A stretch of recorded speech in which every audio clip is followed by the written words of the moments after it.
them. All right, great. Thank you all. Thanks for participating on our webinar. I am not going into introductions about myself. We'll jump into SAFe Lean Agile principles. As we know, SAFe have multiple different pillars for their inter-framework structure. So one of them is SAFe House of Lean. There are 7 components. Similarly, have SAFe values and principles.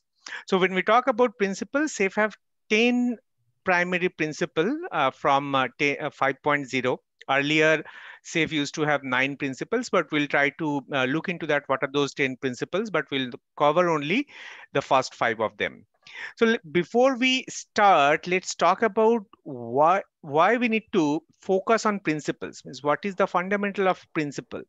As you can see that Edwards Deming who mentioned a common disease that afflicts management the world over in the impression that our problem are different.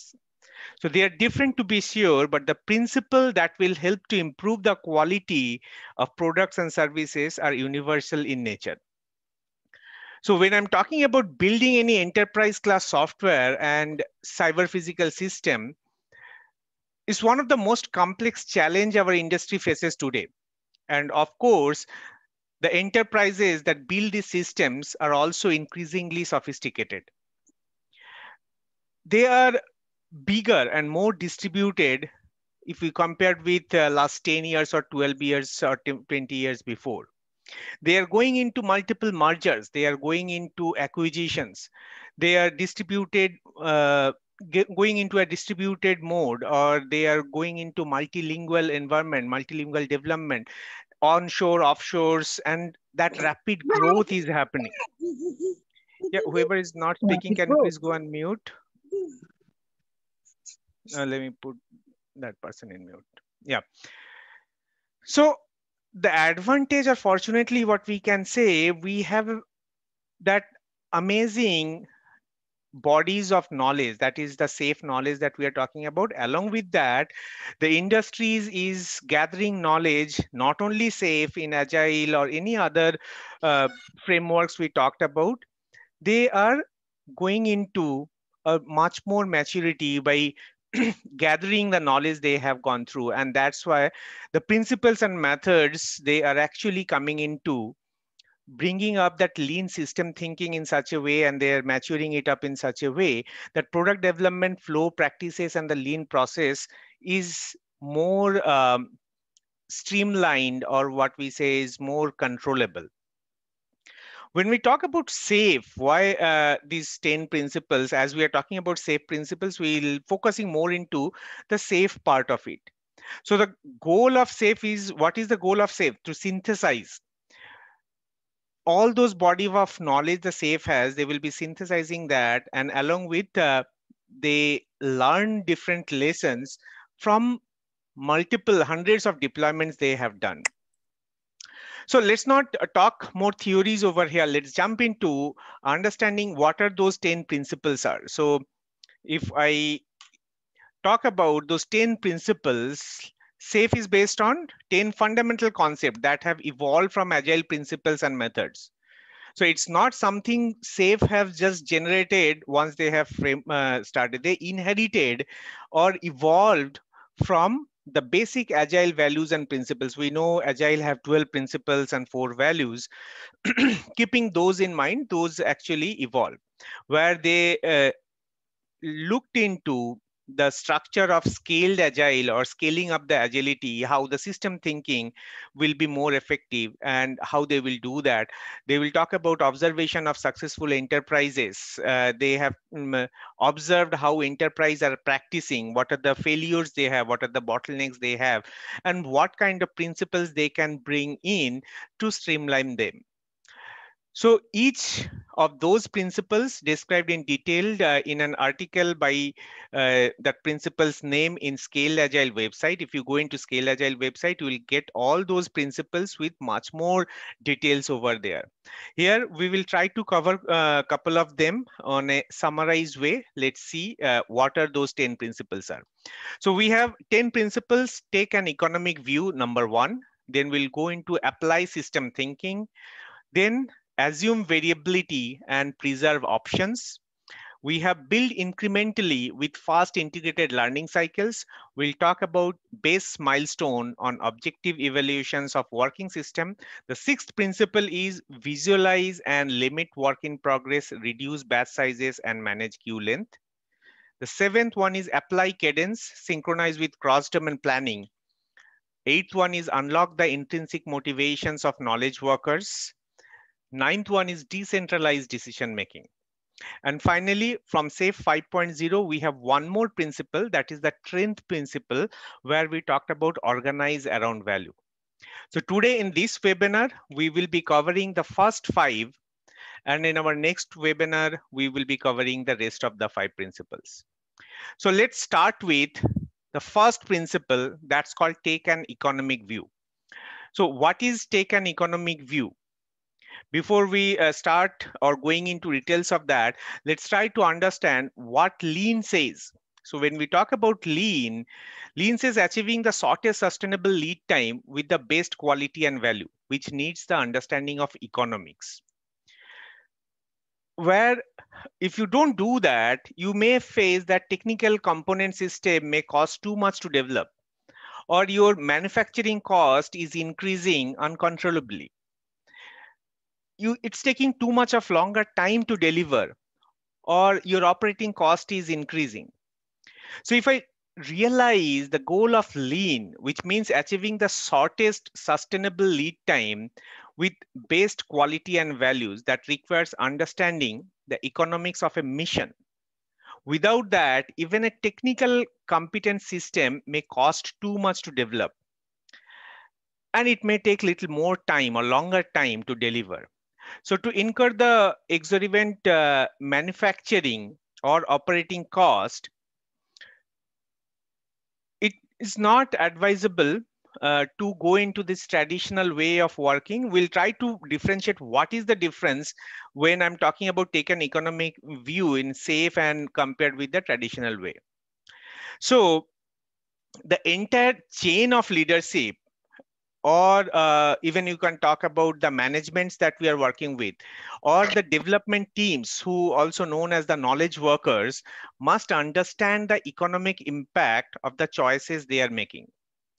Now, what used to happen earlier in a waterfall, the budget of their activities were known only to the decision makers who understood the business, marketplace, and customer finances. So this means that workers or the knowledge workers, everyday decisions were made without this information or escalated to those who actually had those information. So who should understand, when I'm talking about economics, who should primarily understand about the economic benefit of that based on scaled agile principle? It has to be understood by the entire chain of leaderships, management, and the knowledge workers. It's not only just for the leaderships, everyone should understand. We'll try to understand what exactly these economic benefits that we are talking about and how it is different than others. Now, when we talk about that, okay, this economics difference or the economic benefits, how it needs to be taken care of, these sets of people, your leaderships, management, and the development team or the knowledge workers who are actually working, they should understand. But what they will understand? So they should understand the economic impact of the choices they are making and how they will be doing that. So to make it more simplified, Scale Agile actually have divided the economic outcomes into 2 different aspects. So those 2 different aspects, they says you need to deliver early and often, and you need to apply an economic framework. So what exactly deliver early and often and apply an economic framework? When I talk about delivery early and often, when I go into that, everyone will realize, oh, this is what we are actually working on, and every day we work on that. But you may not know, okay, this is one of the principle that SAFe asks us to follow. So let's go into the first one, where we'll talk about delivery early and often, and we'll try to compare this first with the traditional waterfall, what we used to have. So in our traditional waterfall, if you look into this picture over here, you are able to see that we are going into kind of a phase gated approach, where at every phases, we are doing some activities like requirement gathering, analysis, planning, design, development, testing, UAT, and deployment. And at the end of 1 year or something, you will be getting your return of investment. And you do some documentation at different stage. But what agile that we are talking about, or in the safe or scaled agile principle says, instead of going into this mode, because enterprises, they have decided to embrace the lean agile development, either because their existing process aren't producing the result they need, or because uh, they anticipate they will not be able to get the benefit in the future. So this is okay. Let's go into a incremental delivery model, and SAFe becomes made it as a principle. So what will be the difference in the waterfall and incremental delivery? If you look into this diagram, where we are saying that instead of doing a big bang releases, do a small releases with minimal viable product with a small uh, increment, and then you can keep on add values to that. So if you do that, you may be able to do or releases in different sequence or different intervals, or you can do as fast as possible. But over here, what we are learning that within, instead of waiting for the entire 21 weeks, we are able to deliver something at end of every 3 weeks. So 3 weeks is just an example over here. Once you will be working on it, may be 2 weeks or 3 weeks. That's the 2 weeks or 3 weeks is a good way to start or have your iteration durations. 1 week will be very aggressive, and 4 weeks will be started introducing your mini waterfall within your agile iterations. If you are not aware of iteration terms, this is the same term as sprint. In scale agile, we call it as an iteration. So now, when we talk about this traditional versus incremental delivery, you are able to get that at the end of every 3 weeks, we are actually able to get some benefits. And we'll try to understand that in little more details. If you do the delivery early and often, you are getting the opportunity to get the faster feedback also. So the ability to deliver early and often has a direct economic benefit and giving you opportunity to capture faster feedback and opportunity to adjust. So if I look into this is our incremental delivery, at the end of every increment, you have an opportunity to capture your feedback. And you are making an increment in short span of time. So let's try to understand this economic benefit with a small example of 3 features. So let's assume that we have 3 features. We feature 1, feature 2, and feature 3. We know that based on our initial estimate, our feature 1 will be taking 3 months, feature 2 will be taking 6 months, and feature 3 will be taking 4 months. And once it will be deployed, hypothetically, let's take, they will be generating some values. Feature 1 will be generating $100 per month, $200 per month for feature 2, and $300 per month for feature 3. And based on every features have a lifetime, how long they will give the benefits to the company. Because once you created some features, after some times, the value it generates become reduced, and sometimes it will be go to 0. Let's understand that in a different discussions, but let's assume that feature 1, it will be giving value up to 24 months. After that, there will be multiple competitors will comes in, or the government regulation will be changed. So this feature will be no longer valuable. Similarly, feature 2 will be having return values up to 24 months from now, and feature 3 will be doing that. Now, if we go into a big bang releases using waterfall, how we will be generating the value, the total of 13 months, they will be doing the development as a parallel development for all the 3 features, and they will start generating values at the end, where you can see feature 1 is generating 100, 100, 100, and total of $111 at the till end of your month 24. Feature 2 is doing 2200, and feature 3 is giving up to your month 20. After that, it's not generating any value. And overall, in this approach, we are getting $5,100 as a whole. Now let's do this activity using your serial delivery instead of your parallel delivery, and serial delivery will go through iterative way. So if I look into the iterative way, I first need to identify or prioritize which one will be most valuable for me. So as I can see that this $300 is actually most valuable. So I will be starting with that $300 and I'll spend 4 months for that. I'll do the development. After that, I'll start getting the value of that particular features. So what I can see, I have completed an M4 and I'll be able to deliver that. I'll start getting the returns of that. So I'll be getting 4,500 just from one feature that is very close to my whole Big Bang release totals revenue. Feature 2, I'll be able to start it on M5 and I will be doing for another 6 months and I'll be getting these values. So as you can see, I'm not just going line by line, but you can realize that overall I'll be getting $8,400 as a whole. And this is a very simplified ways to talk about. There are multiple other areas that we need to consider, but this is what I'm talking about, how delivery early and often gives benefit to the organization. Any questions so far over here or up to here? All right. So if you want to know or learn more about this economic framework and budgets, you can go through this particular link and where you will be able to read more about it.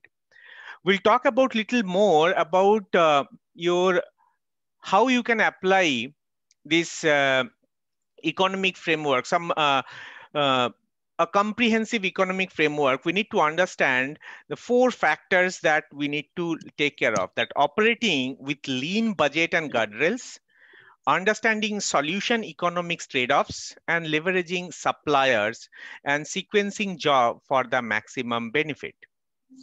So every safe portfolio that requires an economic framework, a set of decisions guidelines that aligns everyone with the financial objectives of a portfolio and inform the continuous decision-making process. After all, teams and agile release trains make small and large decisions every day. So their choices can influence your economic outcomes positively or negatively. So without guidance, self-organizing team will just make their best cases. Although this can result in decentralized decisions, they may not be aligned with the core economics of the system, creating the potential of technical debts or rework or waste and a lack of fitness for use. And that is why we need to have all those 4 traits. Now, we'll also talk about whenever we are working on this economic framework, many times there is a possibility of slippage of the overall budgets or the initial estimate of the cost that we have gone through. So there are some concept in Scaled Agile that's actually protect that, and that's what we call operate within lean budget and guardrails.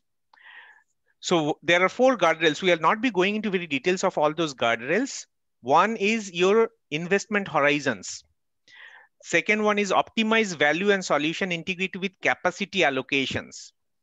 Then you will be approval. There is a management's approval on the significant initiatives and continuous business owners engagement. And this is more details elaborated in your lean budget article. If you go through Scaled Agile, if you're interested, you will be getting more details of that. And one of the most significant transitions of the lean agile enterprise is to move from project-based funding to cost center-based accounting to your value stream-based funding, where in the value stream, if you work on the value stream, you will be able to apply all those 4 guardrails. Now, when I'm talking about the solutions trade-offs, solutions for economics, there are some trade-offs we have for the solution economics, where this lead time, product cost, development expense, values, risk are interrelated. What is lead time? Many of you might know what is lead time. The time needed to implement the capability, when it was initiated, when it was delivered. What is your product cost? The manufacturing cost or the development cost or the operation cost, all are coming into the product cost and expenses. Value, what is the economic worth of the capability to the business and the customer? And what are the risks we may have? The uncertainty of the solution's technical or business success.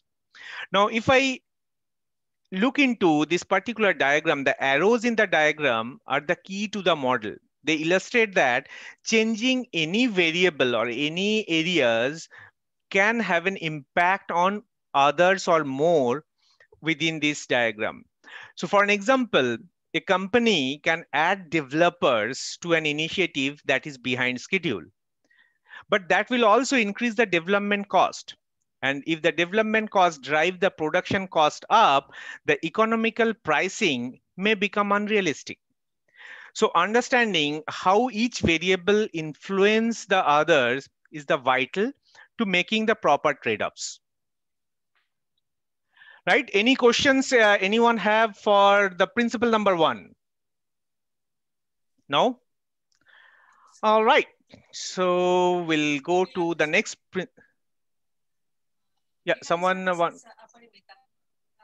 Yeah, your voice is very low. I'm not able to hear you very clearly. Now you're able to hear me? Yes. Yeah, sorry. So, sir, you mentioned the lead time is the time to deliver the capability. Is it only applicable to the capability or maybe Apex features or even user stories? See, lead time primarily calculated whenever any business ideas or any implementation, any feature implementations that. So whenever you are building a features, you are building a capability to your productions environment, some additional feature enhancement you are doing.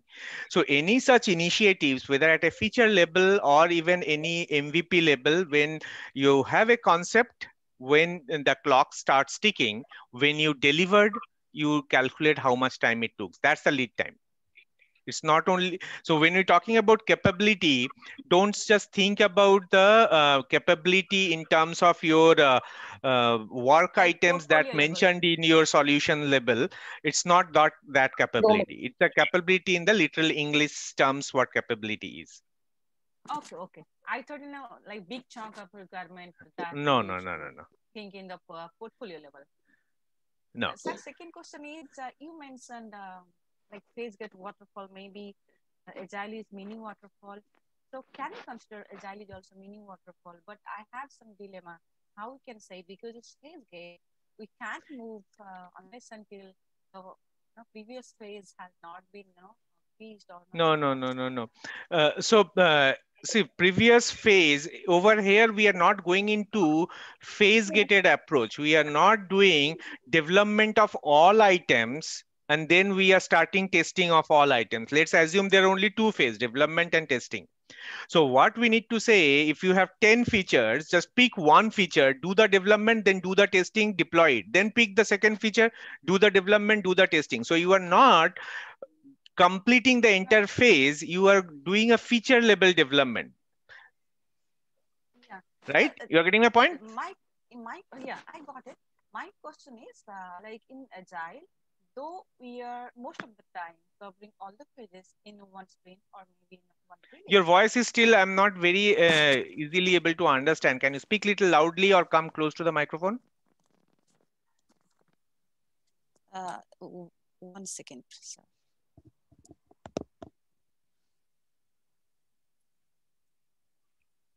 Now able to hear me? Yeah. So, sir, my question is agile development, maybe release or sprint, can we say it is a mini waterfall? No.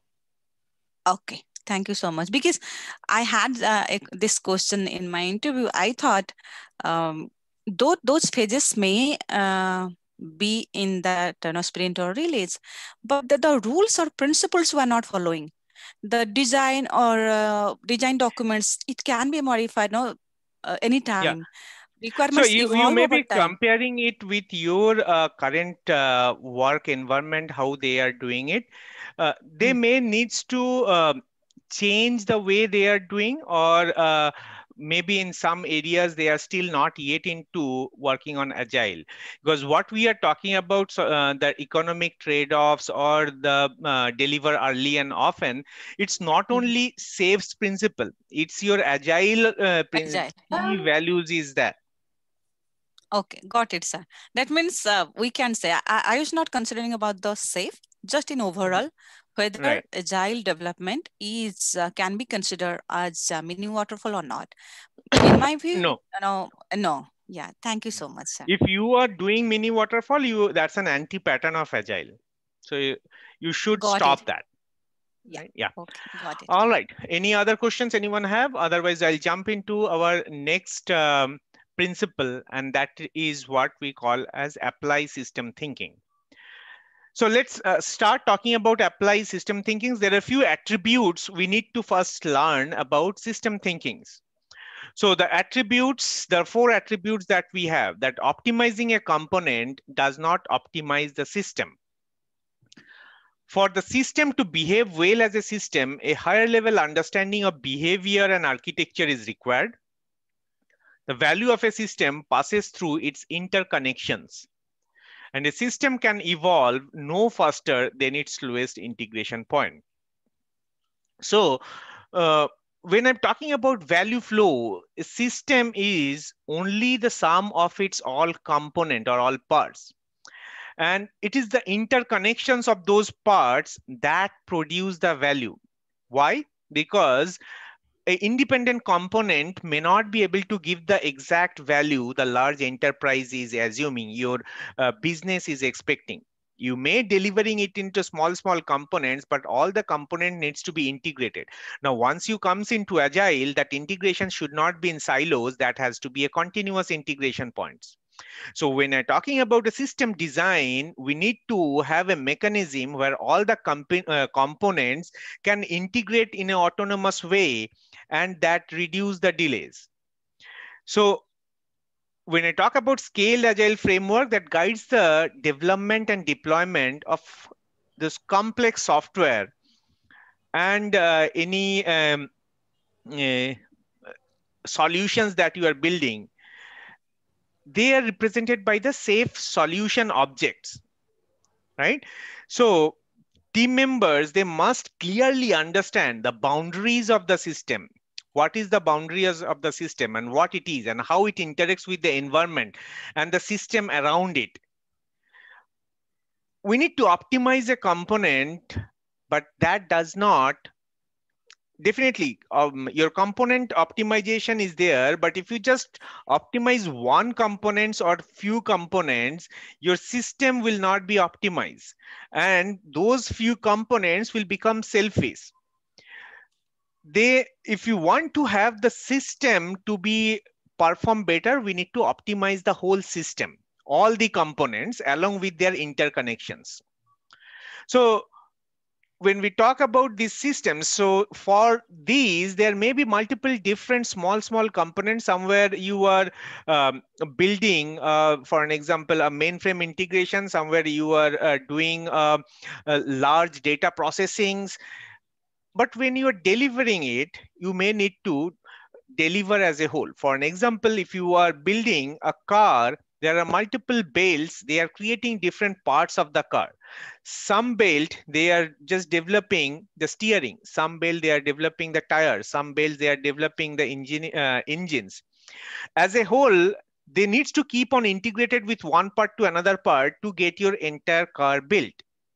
Now, if you optimize few belts, but for an example, your steering belt is not running really optimally, in 1 hour where you are generating 10 engines, but only one steering, you will be able to deliver only one car. And that is what a system can evolve no faster than its slowest integration point. Maybe you are developing cars, maybe developing the 10 steerings, but you are unable to integrate all those components. Then also your system will go slower. So Scale Agile says you need to apply the system thinking, and how that will come up, we'll look into that. So what is the solution? When we talk about entire solution, the solution itself is a train, itself is a system.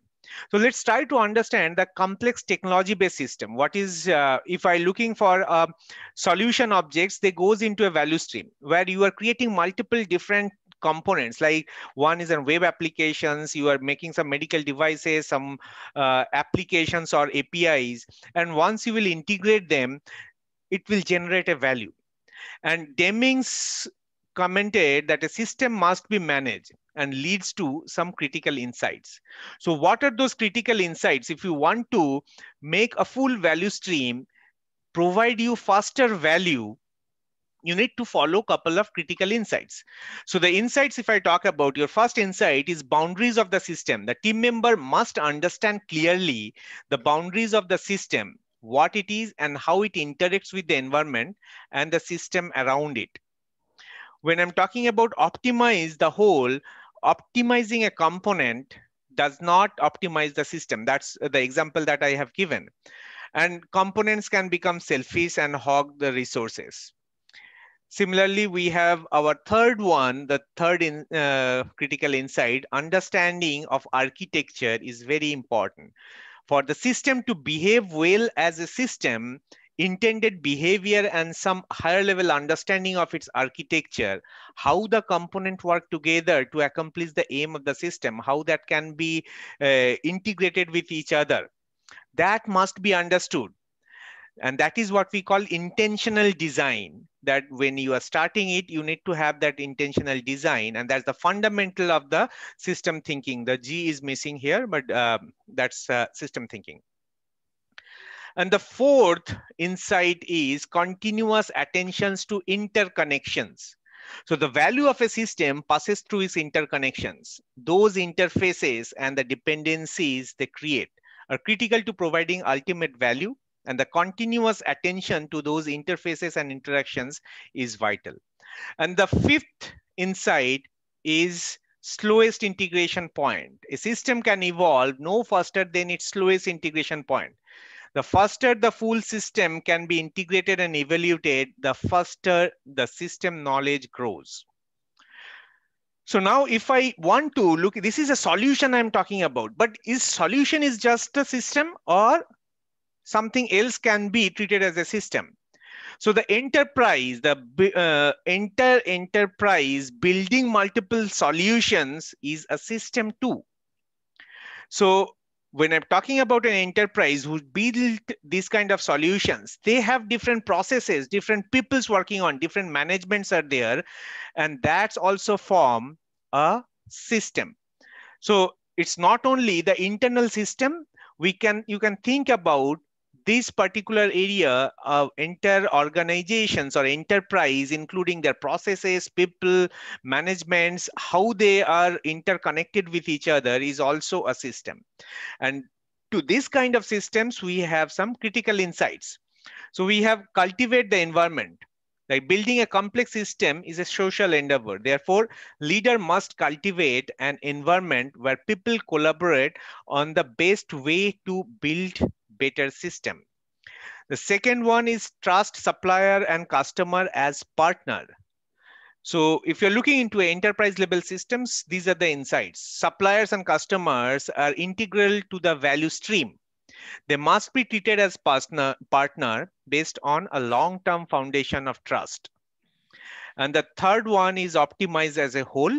Optimize the component does not optimize the system. The same one, therefore optimizing local teams or functional department does not enhance the flow of value through the enterprise. You need to optimize as a whole. And the fourth one is eliminate your silos. So with physical system, the value of a system passes through its interfaces.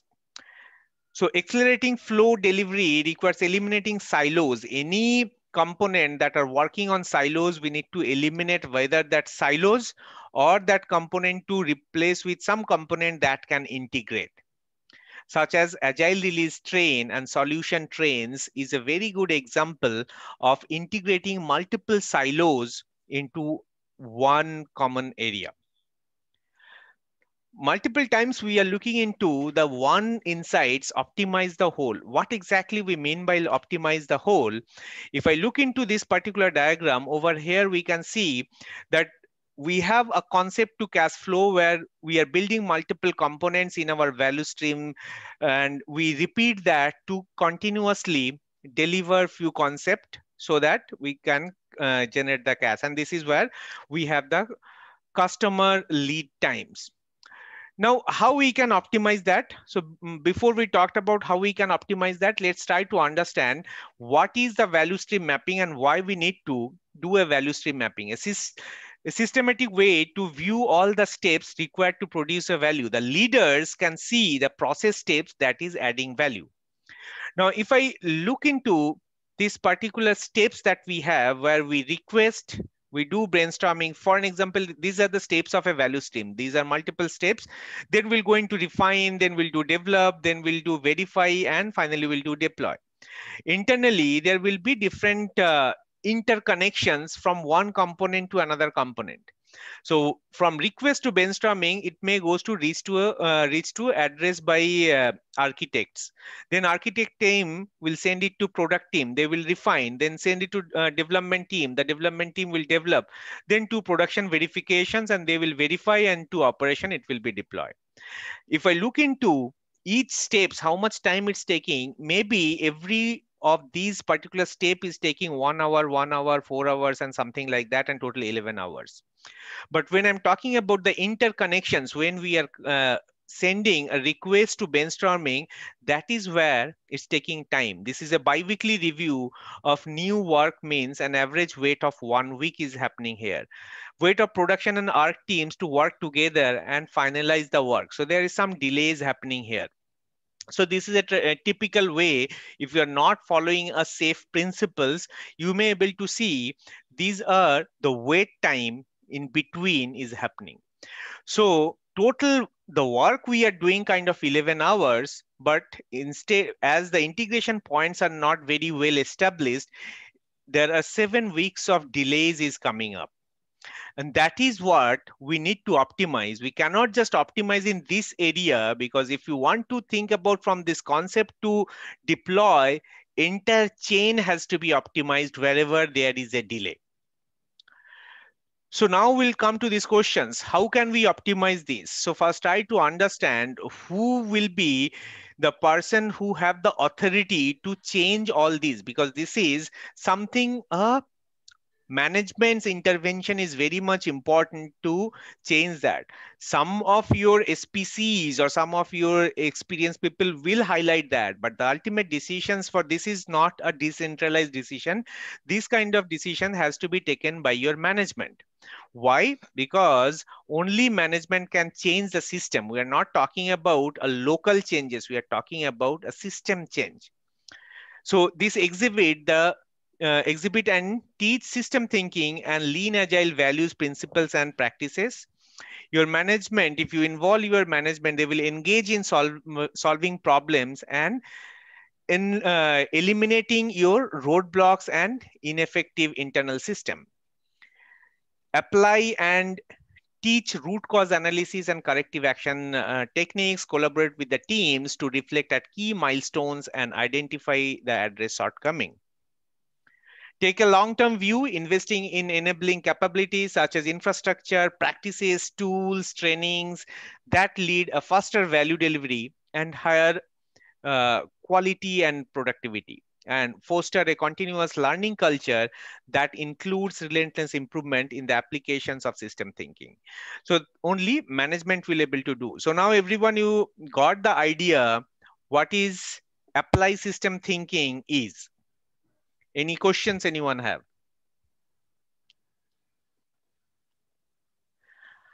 All right, so we'll go to our next principle, where we call about assume variability and preserve options. And this is very interesting because many of you do that in your career. Whenever you go for a job change, you got one job and you preserve that options. Then you assume variability and started looking for other options and keep at least 3-4 offer letter in mind. And based on the situation, you join that company. So this is the same concepts we'll try to understand when we talk about some kind of design that we'll be going for. So let's try to understand the solution development over here. When we talk about solution development, there are two natures of variability we get on our development process. So one variability is your technical variability, another is market variability. So when you're talking about solution development, it's an inherently or uncertain process. The technical variability and the market variability are present throughout the development process.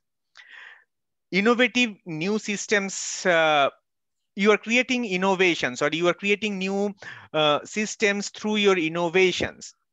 So by definition, whatever is innovative, that means it was not developed before. So there is no guaranteed path to success. And if there were, it wouldn't be innovation. And that's way there are multiple possibilities of variability. So to assured your forward progress, system developers are inclined to reduce variability as quickly as possible. So what does that mean is variability will come. So you cannot change that.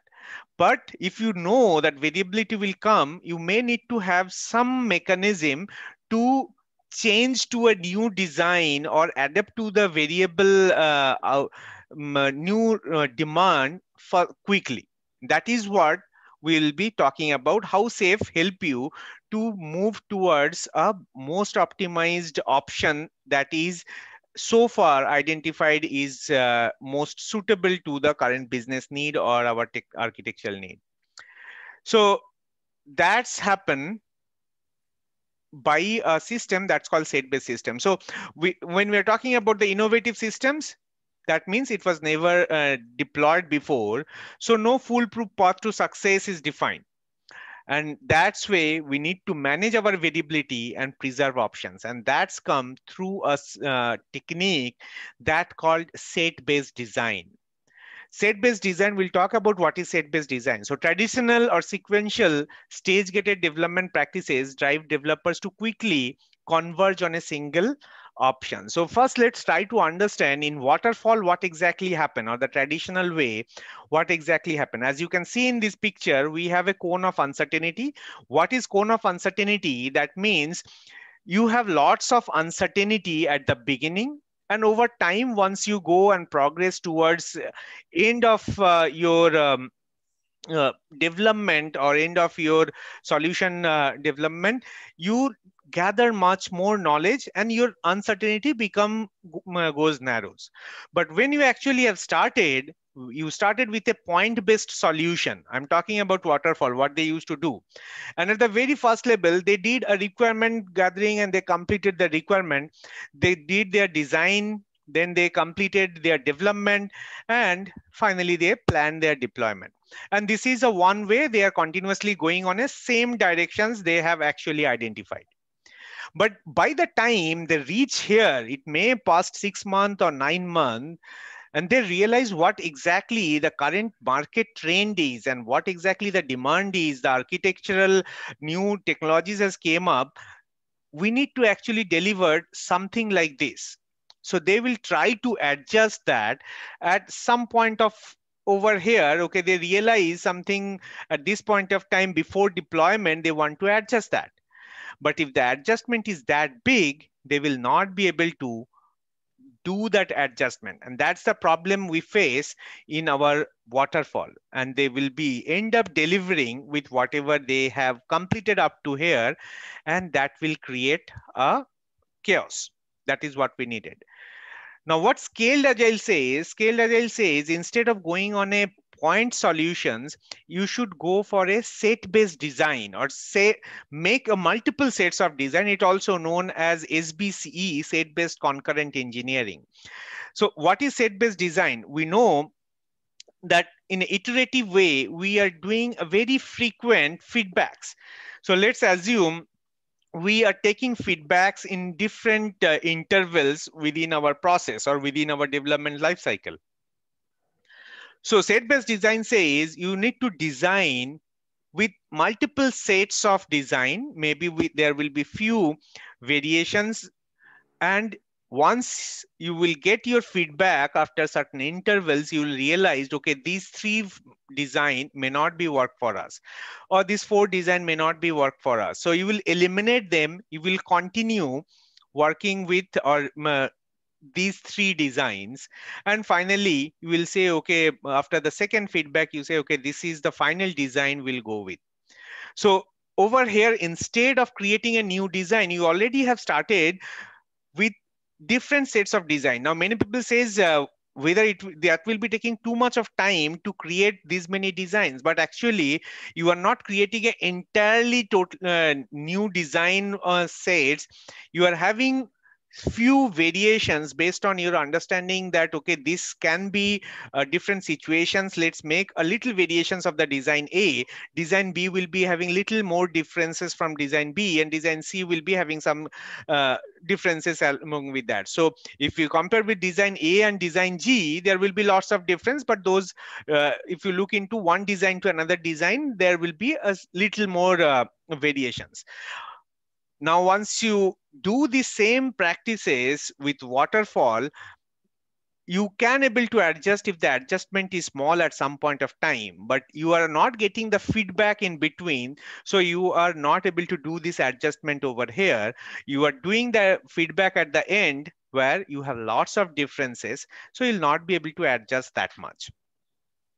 So to understand the set-based design once again, let's try to understand that how we can get an optimum solutions. This is my target.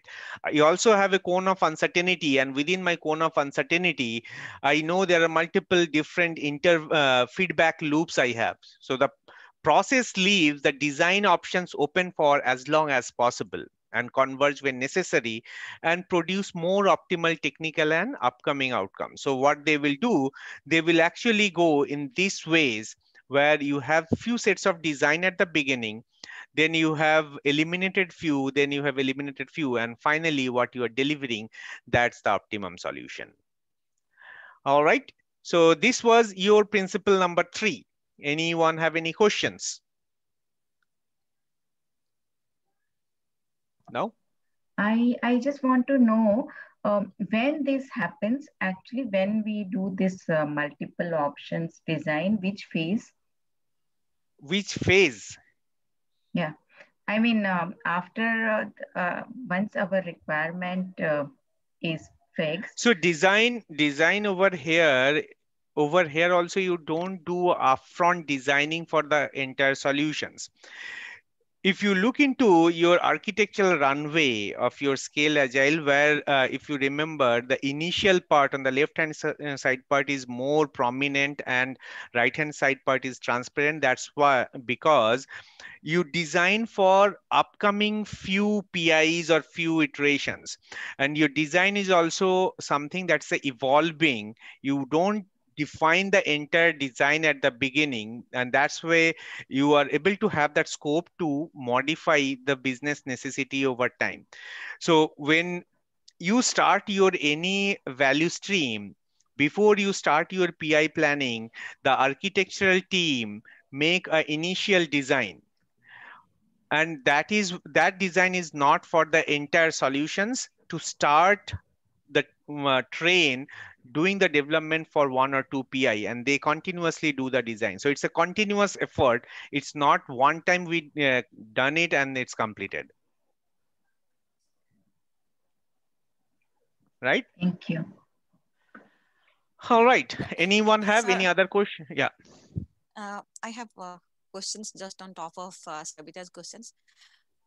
So suppose you told the design on the solution level, we don't come up upfront, but it evolves over time. So can we consider, at least for a future level, we should have that design ready-made, then go ahead for development, and over the time we can add. And So if you see again, if you're just talking about features, you are going into one component side. Number one, we need to think about the design that we are doing into in a system design way that should take care of all the different components. All the yeah, components may not be just your features of your art. It can be include other arts also. There are multiple yeah, arts may other. be there. Mm.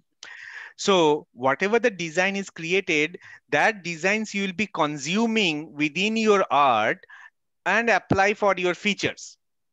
At some point of time, you may give feedback. So once you are working on that, you may give feedbacks. Okay, this design is not working for us. We may need to make some changes. So in that cases, the design will be again changed, and that change will not only be for the local part of your system, that will be changing in such a way that can be incorporated in all the other ways. Yeah, Every Mahendra, if art. you want to add something in between, you can. Yeah, so I just wanted to clarify. This is not about the way we used to work in the waterfall, that there's a design phase, there's a development phase. No. So what we recommend here is the design should be emerging. It is not that the design is written in stone. Yes, the overarching architecture is there. For example, would be using web services or SOAP or REST APIs? Would we be deploying on the AWS or Google Clouds, or would it be on-prem? And what is the technology that we'll use? The overarching microservices, overarching architecture is there. However, the design should be emergent. In the process of emerging the design, you keep your options open. For example, if I could say, okay, whether there's a choice between a RDBMS and a NoSQL database, Cassandra or MongoDB. So if you can keep your options open and take an appropriate decision at the appropriate time. Here, it is all about elimination. You keep on eliminating your options and then go with the final approach. So that is what is set-based design all about. So it is not about, okay, I finish my design document, then I'll move into development. That is not what we are talking over here. Got it, sir. Thank you so much. But at the same time, there would be something in hand, like, before going, as we used to do in the sprint level or in Scrum for 2-3 teams, there would be at least basic design. On the basis of that, the team proceed for the development. Yeah, of course, with time, the requirement changes, the design also emerge. But in solution level, that's what my question was. Like, is there any not the like freezing type design, but some basic basic contents in the design, like you mentioned, the database can be changed whether using Mongo, SQL, or anything, but at least there should be something so that the development can start. uh, did you get my point? Yeah, But yeah. See, that is what. See, that is what is your overarching overall, architecture is. So the overarching architecture is there. However, so okay, let me put it this way: within a program increment, which is of 1 quarter or 3 months, 6 sprints. So you don't vary the architecture too much. However, you okay. can keep your design options open. Mhm. Okay. So And so, like what Niladri was mentioning, in this PI, you will be having some enablers which will build the architectural runway or do this uh, filtering, uh, do some proof of concepts and filtering, and build your architectural runway for the subsequent PI.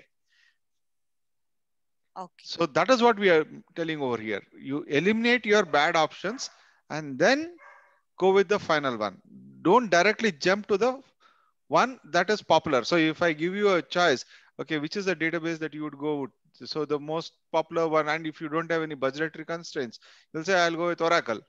But have we eliminated the other databases? Have we looked into it? That is what is this principle talking about. Okay, thank you, sir.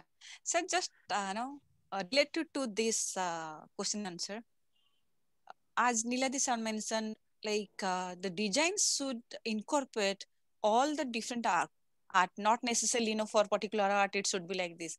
So who is the responsible? Is it the solution architect, the responsible person to take care of all the design, or the team level architect? They can do something, then they'll integrate and for all the art or solution released to them.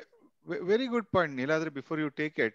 So Sure. this would get into the other principle of centralized and decentralized decision making. So we can cover it there in detail. However, having said that, the solution architects, system architects.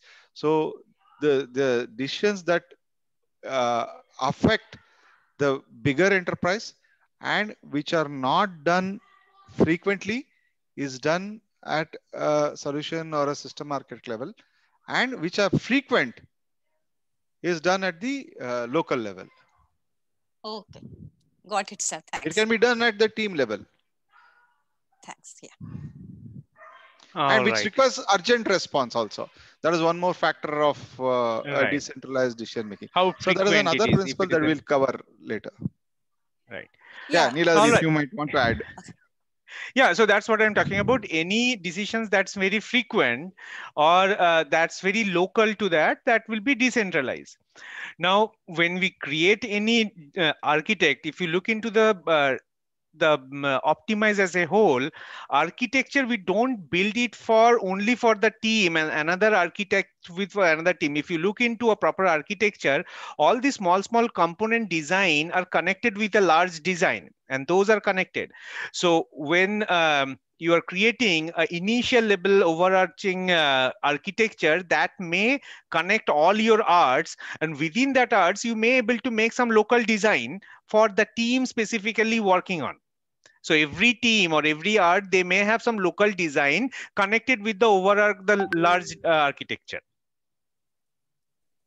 Got it, sir. Thanks. All right. Okay, so let's go into our fourth principle, and that's what we talked about: build incrementally with fast integrated learning cycle. And that's pretty much. Yeah. Sorry to interrupt. Just a quick time check. So we are at 10:30 now. Yeah, so, I need to go a little fast. I think I need to complete in 15 to 20 minutes. Yeah, if everyone is fine, so we can continue the next week, next session also. Just I want to make sure that we have an eye on the time. Yeah, back to you, Niladri. Yeah, I'm actually looking at the time also because I have another call after this. So I have the 30 minutes buffer that I can actually utilize over here. Yeah. All right, so let's talk about building incrementally with fast integrated learning cycle. And this is pretty much when you are working on Agile or Scrum, you do incremental delivery and you do a faster integrated learning cycle. So let's try to understand this particular diagram over here. So what is the problem in phase-gated development? So you have some investment cost and you get the value at the end of over here. You are spending multiple months, you are working on different phases over here: requirement, design, development, test, and deploy. Over here, if you see how much you are actually adding some investment in between, because there are sometimes you need to add developers, sometimes you need to add testers. So whatever the investment you have made, it's actually adding.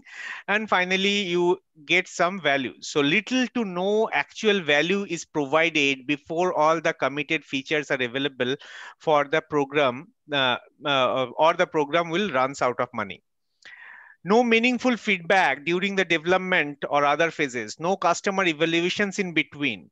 The risk remains in the program until the deadlines. And as a result, loss of customer trust happens. So what is the solutions? The solution is identify the integration points and create knowledge from those uncertainties. So if you work on a typical waterfall way, we don't go into phases. Now you can see we are working on features. we will be doing, so as you can see all these colors from the previous slide that we had, requirement design, development, test, and deploy, those all the colors that I have mentioned, for every iterations you are spending with them and you are doing development, this is where you are getting the feedback, you are applying your learning on your next iterations. Then again, you are getting your feedback, apply your learning in your next iterations. And that is where you will be able to continuously gain knowledge and apply the knowledge to remove your risk. You are getting, maybe after 2 months over here in Scale Agile, you will be able to get a chance to direct feedback from the customer during the process. So you don't need to wait for the entire cycle to be completed. So this is where the lean principle and practices, the approach the problem little differently. So we are not picking a single requirement and design choices and assuming that this is feasible and will provide fitness for purposes. Over here, a range of requirement and design options that you remember we talked about set-based system on our principle 3 are considered while building the solution incrementally in a series of short time boxes. And each result in an increment of working system, and that can be evaluated. And that can be applied on your subsequent time boxes that builds on the previous increment. And the solution evolves until it is released. The knowledge gain from one integration point is not solely to establish the technical viability. Many integration points can also serve as a minimal viable solutions or prototypes for testing the market, validating the usability, or gaining objective customers' feedback where necessary. These facts or feedback points allow teams to provide to an alternate course of actions if it is required. Now we'll try to understand in the scaled agile framework how these integration points are actually mapped. So if you look into this picture where we have multiple program increment or PI, and we are working with multiple team 1, team 2, team 3, they are continuously doing on different iterations. They are doing analysis, development, testing, whatever is required. At the end of one time box, one iterations, all the teams integrating. And that's we have an integration points. So this integration point has to be occur by intent, where you will be getting the knowledge of uncertainty, the knowledge of the technical feasibility of the current design choice that you have done, that you will be learning, knowledge of the potential sustainability of the solution based on the objective measures. This is what you will be getting from multiple feedbacks that we are getting in, right? Now, this multiple integrations is not, we are looking into an essential safe structure, but you may have a solution tier, you may have a portfolio tier, everywhere there is an integrations. And this PDCA or plan, do, check, adjust cycle is happen within iterations, within your PI, within your solution level, where multiple PIs are involved. Everywhere you will be able to work on that. So the more frequent the point, the faster the learning. So if I'm talking about a complex system development, local integration points are used to assure that each system element or the capability that we are building is meeting its responsibility to contribute to the overall solution. And this local point must then be integrated at the next higher system level. The larger the system, the more such integration level will exist. Right? The solution designer recognized that the top level least frequent integration point provides the only true measure of system progress, and they work to create this point as frequently as possible. Right? Now we'll talk about these integration points also help you reduce the risks. Now, if I look into this particular diagram over here, in a waterfall, they are not getting feedback. They are not doing integration. So they are not able to get the opportunity to reduce the risk. So if they continue do in this way, you'll be able to see that the line, their risk is still lots high. If they have started with the same amount of risk, and if they go in a iterative or scaled agile multiple integration point approach, they will be able to reduce their risk much earlier than before. And that's what, before reaching to the deadline, their risk will be much more reduced down. All right, this is your principle number 4. Any questions anyone have? All right, I'll go to the principle number 5. Base milestone on objective evaluations of working system. So we'll try to evaluate your working system, and based on that, we will be defining our milestones. So the business owners, developers, customer, they have a shared responsibility to ensure that investment in new solution will deliver economic benefit. The sequential phase-gated development model was designed to meet these challenges, but experience shows that it does not mitigate risk as intended. So the lean agile development that we are talking about, the integration point provides objective milestone at which to evaluate the solution throughout the development lifecycle. And this regular evaluation provides the financial, technical, and fitness for purpose governance needed to assure that a continuous or continuing investment will produce an equivalent return. Let's try to understand this from this diagram, where we are talking about problem with phase-gated milestones. So we are going through multiple phases completions over here, requirement. Multiple phases we are going over here: requirement completions, design that completions, development completed, and deployment. And this is going in this way.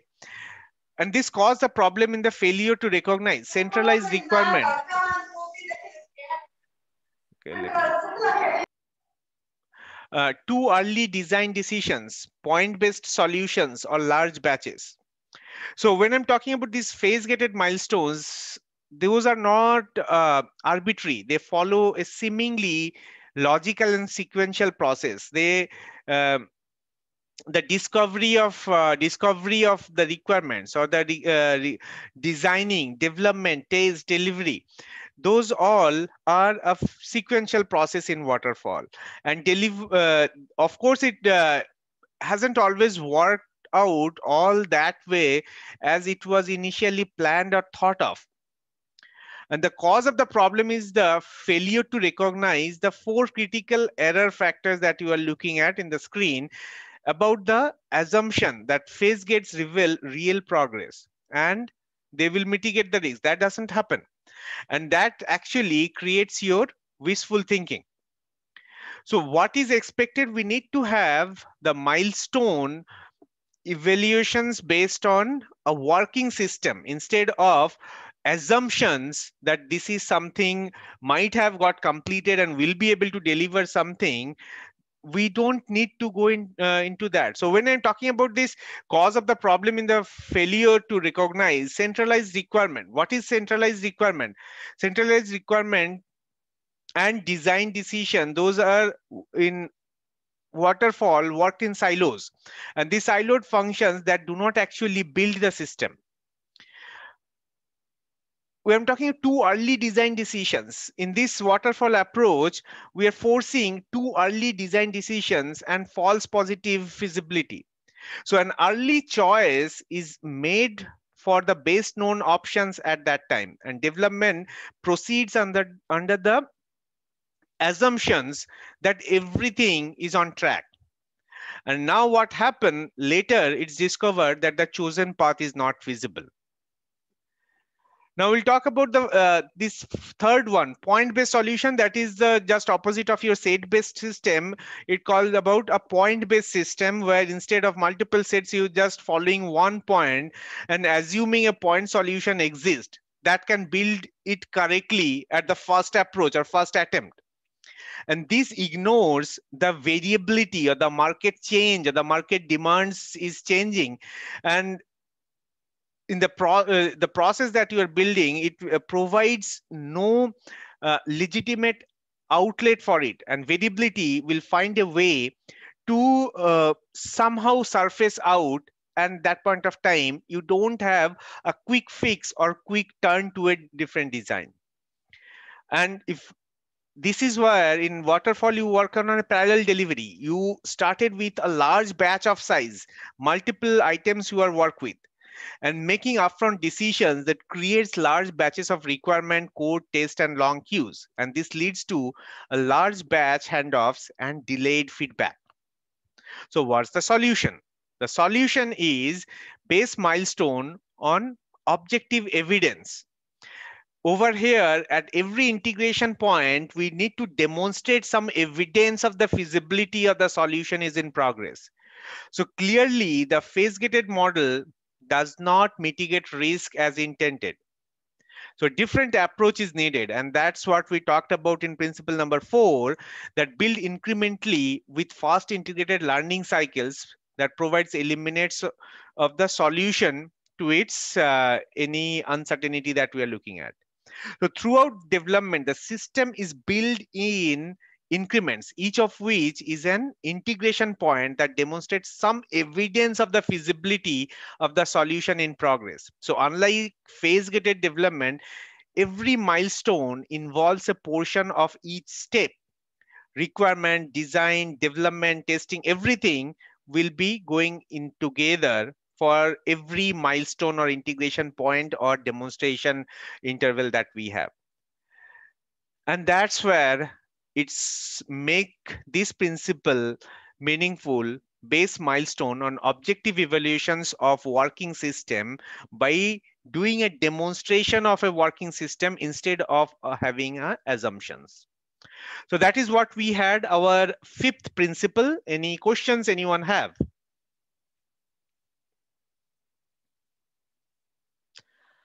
All right. So on 6th March 2021, we will talk about rest of those 5 principles, where we'll talk about visualize and limit work in progress, reduce batch size and manage queue length. We'll do apply cadence, synchronize with cross-domain planning, unlock the intrinsic motivation of knowledge workers, decentralize decision-making, and organize around value. All right, now you can have some questions if anyone, you can ask about all those 5 principles we talked about. Anyone have any questions? No? Anyone wants to give some feedback? How we can improve ourselves? Neelatri, I have a question. Yep. Yeah, okay. So I think in second principle, I guess. So if the value is getting delivered to the business, so and I mean, if in iterative model we are not getting any value, so what is the really the need for it? I mean, or maybe how exactly the value will be delivered in few of the complex applications, which doesn't really give much benefit in the early stages, or maybe the iterative models. How do we justify? I am still not able to understand it, because if you are working on iterative way, at the end of every iterations, you are doing a demonstration of an working software, and that's how you are evaluating. Whenever you're talking about the design, apply system thinking, we are talking about you need to optimize as a whole. Even if you are working on iterations, the integration point is creating delays. Whenever you are integrating, you are creating some values. You will, if you optimize the integration points, your system will run faster, your value delivery will be faster. Okay, yeah. Right? Yeah, thank you. Any other questions anyone have? No? All right, then. Thank you. Thanks, everyone. And I will put this video on our same area where you have registered. You can watch it from there. And also I'll publish it in LinkedIn and my Telegram group. Whoever is unable to join, they will be able to look into that. Before I wind up the call, anyone have any questions, or we can wind it up?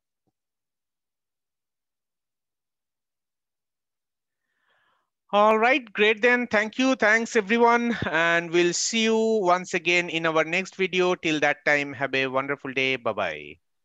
Thanks.